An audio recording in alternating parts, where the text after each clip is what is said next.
여호수아 강의 10번째 시간입니다. 스스로 거룩하게 하라라는 제목으로 여러분들과 말씀을 나누겠습니다. 오늘은 조금 좀 무거운 이야기가 될지도 모르겠습니다. 지난주에 우리 이스라엘 백성들은 알 수 없는 패배를 당했습니다. 3,000명의 군사를 아이성으로 보내고 그 성을 점령하려고 했지만 완전히 실패로 끝이 나버렸습니다. 자, 그 이유가 뭐였죠? 하나님께 온전히 바친 물건에 대해서 하나님 분명히 손대지 말라라고 명령하셨는데 손댄 사람이 있었습니다. 누구였죠? 아간이라는 사람이었어요. 아간. 오늘은 이 사람에 대해서 우리가 한번 알아보려고 하는데요. 하나님께서 지난주에 아간 한 사람에게만 하나님이 진노하신 것이 아니었어요. 이스라엘 전체에게 하나님은 진노하셨습니다. 그래서 아이성을 정복할 수 없었던 것이죠. 자, 여호수아도 처음에는 왜 패배했는지, 우리가 왜 이 아이성을 점령하지 못했는지 그 이유를 알 수 없었습니다. 그러나 하나님께서 그 이유를 말씀해 주셨죠. 이제 오늘 여호수아는 다시 한번 아이성을 정복하기에 앞서서 이스라엘 백성들에게 이렇게 명령하죠. 스스로 거룩하게 하라. 이렇게 명령합니다. 오늘 우리가 말씀을 묵상하면서 먼저 우리가 점검해 보아야 할 것은 우리의 거룩함입니다. 우리의 거룩함. 우리가 스스로 거룩하지 않으면 하나님께서 우리를 통해 일하지 않으신다는 이야기입니다. 우리가 스스로 거룩하지 않으면 하나님께서 우리를 통해 일하고 싶으셔도 하나님께서 사용하실 수 없습니다. 그런데 한편으로는 우리는 하나님께서 늘 나를 통해, 우리를 통해 일하시기만을 또 기대하고만 있습니다. 나의 거룩함을 바라보지도 못하면서 한편으로 그냥 기대만 하고 있는 것이죠. 그 전에요, 분명히 우리의 내면을 우리가 보일 수 있어야 합니다. 내가 지금 정말 거룩하게 하나님 앞에 하나님의 자녀로 살아가고 있는지, 그 거룩함 산 가운데 내가 하나님의 것을 구하고 있는 것인지 먼저 돌아봐야 한다는 것이죠. 지금 이스라엘 백성도 이것을 다시 한번 점검하고자 하는 것입니다. 자, 그런데 오늘 심상치 않은 일이 하나 벌어지게 됩니다. 자, 7장 12절의 말씀에 하나님이 이렇게 말씀하셨습니다. 우리 같이 읽어보겠습니다. 그 온전히 바친 물건을 너희 중에서 멸하지 아니하면 내가 다시는 너희와 함께 있지 아니하리라. 하나님께서 이렇게 말씀하셨어요. 얼마나 무서운 말씀이에요. 우리 지난주에 한번 같이 나누었죠. 하나님께서 지금 나와, 지금 여러분들과 하나님이 함께하지 않으신다고 이렇게 선포를 하신 거예요. 여러분 어떠시겠어요? 여러분의 마음은 상상하기도 싫지 않습니까? 말이 안 되죠, 그죠? 하나님이 나와 함께 아니하지 않으신다. 지금 이스라엘 백성들에게는요, 이 사태는 비상사태인 거예요. 엄청나게 큰 일이 벌어진 겁니다, 지금. 이런 상황 속에서 우리는 한 사람을 묵상하게 되는 것이죠. 바로 아간입니다. 오늘 아간의 행동에 우리가 주목해 보려고 해요. 하나님께서는 분명히 바친 물건을 다 멸해라. 멸하지 않으면 너희와 함께 있지 않을 것이다. 이렇게 말씀하셨지만 아간은 자신의 죄를 숨기고 있다는 겁니다. 지금 아간 때문에 아이성의 정복도 실패했고 지금 이스라엘 분위기, 여호수아를 여리고를 지금 정복했음에도 불구하고 지금 이스라엘 백성들이 굉장히 가라앉아 있는 그런 상태예요. 사기가 완전히 떨어져 있는 상태예요. 그런데 아간의 행동에는 아무런 변화가 없습니다. 분명 아간은 알고 있었을 거예요. 자신 때문에 지금 이런 일들이 벌어지고 있는지 분명 아간은 알고 있었을 거예요. 하지만 그는 아무 말도 하지 않았습니다. 아무런 행동을 하지 않았어요. 조용히 있습니다, 그냥. 여러분, 만약 이런 상황들이 나 때문에 일어났다면, 만약에 저 때문에 일어났다면 저는 어떻게 했을 것 같습니까, 여러분? 저는 겁이 많아서 하나님 빨리 제가 그랬습니다. 제가 잘못했습니다. 저의 잘못입니다. 이렇게 그냥 자백했을 것 같아요. 일이 너무 커지는 것 같으니까 지금. 너무 죄송합니다. 하나님 제가 잘못했습니다. 막 여호수아를 찾아가서 이건 제가 잘못했어요. 정말 한 번만 용서해 주십시오. 저 때문에 이런 일들이 벌어졌습니다. 그렇게 자백했을 것 같은데 아간은 이런 상황에 아무 행동도 하지 않고 남의 일처럼 그냥 모르는 척하고 지금 기다리고 있습니다. 자, 그런데 아간의 입장에서 한번 생각해 보면 아간도 또 그럴 만도 해요. 왜냐? 지금 이 상황 속에서 누가 그 물건에, 하나님께 바친 온전한 물건에 손을 댔는지 아무도 알지 못해요. 아무도 몰라요. 아는 사람이 아무도 없기 때문에 뭐 지도자들도 모르고 여호수아도 모릅니다. 그러니 그냥 아간, 그냥 나도 조용히 그냥 입 다물고 있으면 그냥 조용히 지나가지 않을까? 아무런 일이 벌어지지 않을까? 이렇게 생각하고 있다는 것이에요. 이런 상황들 사실 우리도 많이 경험하게 됩니다. 뭔가 잘못을 했지만 본 사람이 없어요. 아무도 본 사람이 없어요. 나의 잘못을 아는 사람이 아무도 없을 때, 여러분 그럴 때 여러분 어떻게 여러분 행동하십니까? 물론 사전에 이런 일이 없도록 우리가 조심해야겠죠. 그러나 죄는요, 보이는 곳에서 일어나지 않아요. 죄는 늘 보이지 않는 곳에서 시작됩니다. 빛과 어둠이 공존할 수 없죠. 공존할 수 없듯이 죄는 하나님 앞에 드러날 수 없습니다. 그래서 죄는 은밀하고 어두움 가운데 우리에게 찾아오는 것이에요. 아간은 빛 가운데 있었음에도 불구하고 죄로 인해서 그의 눈이 어두워졌습니다. 그 순간 그에게는 하나님이 보이는 것이 아니라 자신의 탐욕이 앞서게 된 것이에요. 그래서 아간은 그 하나님께 바친 온전한 물건에 손을 대게 된 것입니다. 그런데 지금 아무도 이 아간의 잘못된 행동에 알지 못해요. 아무도 몰라요. 아무도 모릅니다. 자, 그런데 여러분 누구는 알고 있을까요? 한 분, 딱 한 분. 하나님께서는 알고 계신다는 거예요. 하나님께서는. 이런 사실을 하나님은 알고 계시니까 하나님이 이렇게도 할 수 있을 텐데 그냥 여호수아에게 하나님이, 여호수아가 막 기도했잖아요. 엎드려서 막 기도했어요. 날이 저물도록. 그때 하나님께서 여호수아야, 아간이 그랬다. 아간이 그랬어. 아간을 벌하여라. 그러면 내가 이 진노를 그치겠다. 이렇게 말씀하실 수 있는데 하나님이 그렇게 하지 않으셔요. 끝까지 그렇게 하지 않으십니다. 자, 어떻게 하나님이 하시는지 우리 14절과 15절의 말씀, 오늘 좀 말씀이 있는 게 좀 많이 길 텐데요. 우리 같이 한번 읽어보겠습니다. 너희는 아침에 너희의 지파대로 가까이 나아오라. 여호와께 뽑히는 그 지파는 그 족속대로 가까이 나아올 것이며 여호와께 뽑히는 그 족속은 그 가족대로 가까이 나아올 것이요 여호와께 뽑히는 그 가족은 그 남자들이 가까이 나아올 것이며 온전히 바친 물건을 가진 자로 뽑힌 자를 불사르되 그와 그의 모든 소유를 그리하라. 이는 여호와의 언약을 어기고 이스라엘 가운데서 망령된 일을 행하였음이라 하셨다 하라. 아멘. 자, 하나님께서 뽑으라고 말씀하십니다. 아간을 탁 집어 이야기하지 않으시고 뽑으라고 말씀하셔요. 자, 순서가 이렇게 됩니다. 지파, 족속, 가족, 남자. 자, 이 순서를 여러분 기억하셔야 돼요. 지파, 족속, 가족, 남자. 자, 이 순서를 기억하면서 우리 16절부터 우리 18절까지의 말씀을 다시 한번 읽어보겠습니다.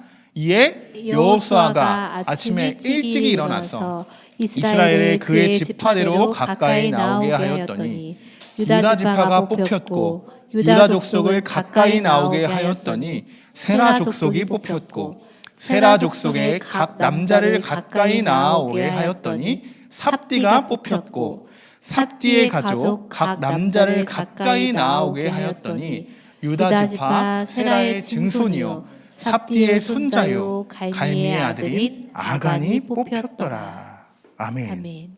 자, 다시 한번 정리하면 이렇게 됩니다. 유다 지파가 뽑히게 돼요. 그리고 세라 족속이 뽑히게 됩니다. 삽디의 가족, 갈미의 아들, 그리고 아간.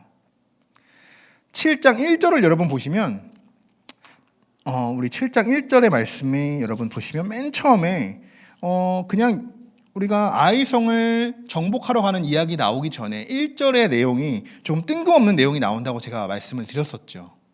사실 이 구절을 보여주기 위해서 7장 1절이 먼저 언급되어 있는 것입니다. 자, 여호수아의 그냥 하나님의 명령을 따랐을 뿐이에요. 근데 여호수아가 뽑다 보니 아간이 나오게 된 겁니다. 자, 아간의 심정이 어땠을까요? 아간의 심정이 14절을 보니까요, 너희는 아침에 너희의 지파대로 가까이 나아오라 이렇게 쓰여 있어요. 자, 지금은요, 어떻게 지금 이스라엘이 배치가 되어 있냐?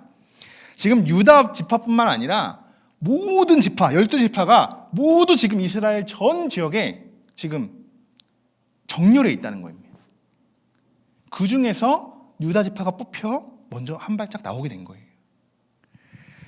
모든 이스라엘 지금 백성들이 보고 있는 그런 상황. 일이 엄청 커진 거죠. 이스라엘 전체가 지금 주목하는 상황입니다. 자, 그 중에 첫 번째로 지파를 선택하는데 바로 유다 지파를 딱 선택합니다. 유다 지파가 12지파 가운데 한 발짝 앞으로 나오게 됩니다. 유다 지파가 호명됐을 때 아간은요, 그냥 움찔 정도 했을 것 같아요. 그래도 설마 하는 심정이었을 거예요. 그리고 세라 족속을 선택합니다. 세라 족속을. 유다 지파 중 세라 족속이 또 앞으로 나오게 되죠. 이때부터는 뭔가 마음이 조금 조마조마했을 것 같아요. 조마조마. 그리고 다음에 가족이 언급이 됩니다. 삽디의 가족. 그리고 삽디의 가족 중에 모든 남자들이 앞으로 나오게 됩니다. 쫙. 이제 코앞까지 왔어요. 코앞까지. 이거 뭔가 심상치 않은데? 이렇게 느꼈을 것 같아요, 아간은. 뭐지? 그리고 마지막으로 그 남자들 가운데 갈미의 아들 아간, 그 아간 한 사람이 뽑히게 됩니다. 여러분, 이 아간의 표정이 여러분 상상이 가십니까? 완전 영화의 한 장면 같을 거예요. 이것을 영화로 표현한다면, 제가 시나리오 감독이었다면 정말 그 아간의 한 컷을 정말 표정 연기를 잘하는 그 배우를 써서 정말 그 표정을 담았을 것 같아요. 얼마나 놀랐을까요? 얼마나. 정말 말씀드렸죠. 수원시 인구보다 더 많은 이스라엘 백성들 가운데 지파가 뽑히고 족속이 뽑히고 가족이 뽑히고 그 가족들 가운데 남자가 뽑혀서 그 중 한 사람 아간이 뽑힙니다. 얼마나 놀랐을까요? 여러분, 죄를 숨길 수 있을까요? 오늘 아간을 보면서 사람에게는 숨길 수 있어도 하나님은 숨길 수 없다. 하나님을 속일 수 없다는 것을 오늘 분명하게 말씀에서 보여주고 있습니다. 그런데 대부분 사람들은 어떻게 생각하냐? 사람만 속이면, 눈에 보이는 사람만 속이면 다 해결된 것처럼 우리가 생각하고 행동한다는 것이죠. 죄의 속성 중 하나는요, 감추려고 한다는 거예요. 감추려고. 처음부터 아간이 자신의 잘못을 고백했더라면 지금 이런 일까지는 벌어지지 않았을 거예요. 지금 이스라엘 백성들 보세요. 이스라엘 전체가 한 명, 아간, 뽑힌 그 한 명을 바라보고 있습니다. 얼마나 괴롭겠어요, 아간의 마음이. 하지만 그것은 누가 선택한 것도 아닌 아간, 그가 선택한 길이었습니다. 여호수아가 이때 아간에게 말합니다. 19절인데요. 내 아들아, 청하노니 이스라엘의 하나님 여호와께 영광을 돌려 그 앞에 자복하고 내가 행한 일을 내게 알리라. 그 일을 내게 숨기지 말라. 이렇게 말합니다. 자, 그때서야 이제 아간이 죄를 자복하게 됩니다. 자, 20절과 우리 21절의 말씀 같이 읽어보겠습니다. 아간이 여호수아에게 대답하여 이르되 참으로 나는 이스라엘의 하나님 여호와께서 범죄하여 이러이러하게 행하였나이다. 내가 노력한 물건 중에 시날산의 아름다운 외투 한 벌과 은 200세겔과 그 무게가 50세겔 되는 금덩이 하나를 보고 탐내어 가졌나이다. 보소서 이제 이제 그 그 물건을 내 장막 가운데 가운데 땅속에 감추었는데 은은 그 밑에 있나이다 하더라. 아멘. 아멘. 자, 아간이 훔친 것이 뭔가요? 시나일산의 아름다운 외투 한 벌. 아름다운 외투 한 벌. 그것은 아마 명품이었을 거예요. 시나일산이 이렇게 언급되고 있다는 것은 이방 지역을 이야기하기 때문에 이방 지역에서 좀 아름답게 보이는 외투였을 거예요. 은 200세겔. 이거는 노예를 살 수 있을 정도의 값어치입니다. 그리고 50세겔의 금덩이 하나. 이것이 아간의 눈을 멀게 한 거예요. 아름다운 외투. 물질이 우리의 거룩함을 잃게 되는 요인이 된 것이죠. 당장 눈앞에 보이는 그 풍요로움에, 그 물질에 아간이 사로잡히게 된 것입니다. 너무 안타까워요. 지금 이들이 출애굽을 시작하면서부터 계속적인 거룩한 전쟁을 지금 하면서까지도 요단을 건너고 여리고가 무너진 것을 경험했음에도 지금 아간을 사로잡고 있는 것이 무엇이었나? 그것이 바로 당장 눈앞에 보이는 것이었다는 거예요. 너무나도 안타깝습니다. 그러나 충분히 아간의 마음이 또 공감되지 않으십니까? 우리도 충분히 이렇게 아간처럼 이런 죄를 지을 수 있어요. 한번 생각해 보십시오. 지금 우리의 눈을 멀게 하고 있는 것은 무엇입니까? 아간의 눈이 먼 것처럼 지금 우리가 바라보는데 우리의 눈을 멀게 하는 것이 무엇입니까? 지금 우리에게 있어서 그 아름다운 외투는 무엇입니까? 지금 우리는 물질에 사로잡혀 있는 것은 아닐까요? 여러분, 어두움으로 가리워져 있던 그 두 눈을 다시 한번 떠보시기 바랍니다. 여러분에게 보이는 것은 어둠이 아니라 빛일 것입니다. 여러분, 눈을 떠보십시오. 그것은 어둠이 아닙니다. 하나님을 바라보는 그 아름다운 빛일 것입니다. 하나님께서 분명 여러분을 빛 가운데로 인도하여 주실 것을 믿습니다.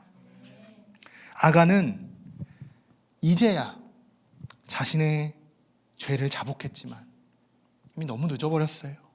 너무 늦어버렸어요. 하나님께서 사실 계속 아간을 기다려주신 거예요. 아간의 말대로 여호수아는 사람들을 막 보내서 장막과 땅 속에 갇혀있는 물건들을 다 찾아오라고 명령합니다. 자, 22절과 23절에 그 말씀이 기록되어 있어요. 우리 한번 같이 읽어보겠습니다. 이에 여호수아가 사자들을 보내매 그의 장막에 달려가 본즉 물건이 그의 장막 안에 감추어져 있는데 은은 그 밑에 있는지라. 그들이 그것을 장막 가운데에 취하여 여호수아와 이스라엘 모든 자손에게 가지고 오매 그들이 그것을 여호와 앞에 쏟아 놓으니라. 아멘. 외투와 금은 장막 안에 감추었어요. 네, 금은 얼마 안 되니까. 은은 어디에 숨겼습니까? 장막 밑에 땅을 파가지고 누가 가져갈까 봐 아주 꽁꽁 숨겨놨습니다. 치밀하기도 하죠. 그러나 이제 아간의 모든 탐욕은요, 이제 여기서 그냥 다 끝이 나게 됩니다. 이제 남은 것은 무엇일까? 이제 죄의 대가를 치르는 것이었습니다. 그런데 아간 혼자만 죄의 대가를 받는 것이 아니었어요. 이스라엘 전체가 죄의 대가를 받을 때는 아이성의 패배로 인해서 하나님이 진노의 대가를 받았지만 이번 아간에게 하나님은 벌하실 때는 아간 한 사람에게만 하지 않고 누구에게 같이 했을까? 또 누가 있을까요? 아간뿐만 아니라 그에게 속한 모든 것이 함께 죄의 대가를 치르게 됩니다. 아간에게 속한 모든 것. 첫 번째는 자녀들과 함께 벌을 받습니다. 그리고 그가 갖고 있던 소유했던 소, 나귀들, 양들, 그리고 그의 장막까지 모두 함께 대가를 치르게 됩니다. 자, 한마디로 이것을 무엇을 말하는 거냐? 더 이상 아간은 성경에 기록되지 않습니다. 아간의 후손은 없습니다. 아간의 대를 하나님께서 끊어버리시겠다. 굉장히 단호한 하나님의 벌입니다. 이게 죄의 대가예요. 굉장히 무섭게 벌하고 있으신 걸 보시면 볼 때 이 죄의 심각성을요, 아간을 통해서 이스라엘 모든 백성들에게 일깨워 주는 그런 아주 심각한 사건이 되는, 그런 계기가 되는 그런 사건이라는 것입니다. 굉장히 중요한 사건이죠. 이 아간의 사건은. 이들이 어떻게 최후를 맞이할까? 우리 25절과 26절 같이 한번 읽어보겠습니다. 여호수아가 이르되 내가 어찌하여 우리를 괴롭게 하였느냐? 여호와께서 오늘 너를 괴롭게 하시리라 하니 온 이스라엘이 그를 돌로 치고 물건들도 돌로 치고 불사르고 그 위에 돌 무더기를 크게 쌓았더니 오늘까지 여호와께서 그의 그 맹렬한 맹렬한 진노를 진노를 그치시니 그치시니 그러므로 그곳 이름을 오늘까지 아골 골짜기라 부르더라. 아멘. 이스라엘 사람들, 온 이스라엘 사람들이 지금 이스라엘 사람들이 지금 아간 한 명만 바라보고 있는 그런 상황. 그 아간을 아골 골짜기로 끌고 갑니다. 그리고 돌로 치고 모든 물건들을 불사질르고 그렇게 아간은 최후를 맞이합니다. 그렇게 됐어야 이제 하나님의 정말 맹렬한 진노가 그치게 됩니다. 많이 들어보셨을 거예요. 이 아골 골짜기라는 것. 아골 골짜기. 이 아골 골짜기가 이렇게 해서 생겨난 것입니다. 아간 때문에. 여기 보시면 어찌하여 우리를 괴롭게 하였느냐라고 기록되어 있죠. 그리고 여호와께서 오늘 너를 괴롭게 하시리라 이렇게 기록되어 있어요. 아골이라는 말은 괴롭게 하다라는 의미를 지니고 있습니다. 이것을 오늘날까지 지금 그곳에 있다고 이렇게 하나님께서 말씀하시죠. 하나님께서 이것을 우리에게도 일깨워 주시기 위해서 이렇게 상징성을 하나님께서 남기게 되신 것입니다. 아간의 마지막은 괴로움으로 끝이 나버리게 되었습니다. 오늘 조금 죄에 대해서 우리가 다루다 보니 조금 무거운 그런 말씀이 되기도 하는데, 오늘 아간 한 사람을 통하여서요, 여러분 죄의 위험성을 충분히 느끼셨으리라 믿습니다. 분명 여러분 우리의 끝에는 무엇이 있는지 여러분 분명히 아실 겁니다. 천국과 지옥이 분명하게 있습니다. 우리가 정말 거룩하게 살아가고 예수 그리스도를 믿는 그 믿음으로 우리가 천국에 들어가지만 그 외에 분명 하나님께서 심판날에 지옥의 불구덩이에 떨어지는 사람도 분명히 있다는 것이죠. 하나님의 심판이 이렇게 무서운 것입니다. 여러분 한번 우리의 모습을 한번 돌아보시기 바랍니다. 지금 우리는 얼마나 거룩하기에 우리가 지금 힘쓰고 있는가? 죄를 짓지 않도록 여러분 노력하는 것보다 우리가 죄를 안 지려고 많이 노력하잖아요. 사실은 그렇게 노력하는 것보다요, 거룩함을 유지하려고 하는 것, 그것이 훨씬 더 지혜로운 방법입니다. 내가 죄를 짓지 않아야지, 이번에도 어떤 죄를 질까? 이런 생각에 사로잡혀 있으면 죄에서 벗어나지 못합니다. 계속적으로 내가 거룩하기에 갈급하고 내가 성결하게 삶을 살아가야지라는 그 마음 자세, 그런 방법으로 내가 매일매일 하루를 살아갈 때 그것이 죄를 이겨내는 방법이라는 것입니다. 이번 한 주간 우리가 더욱더 거룩하기에 힘쓰는 그런 한 주간이 되기를 주님의 이름으로 축원합니다.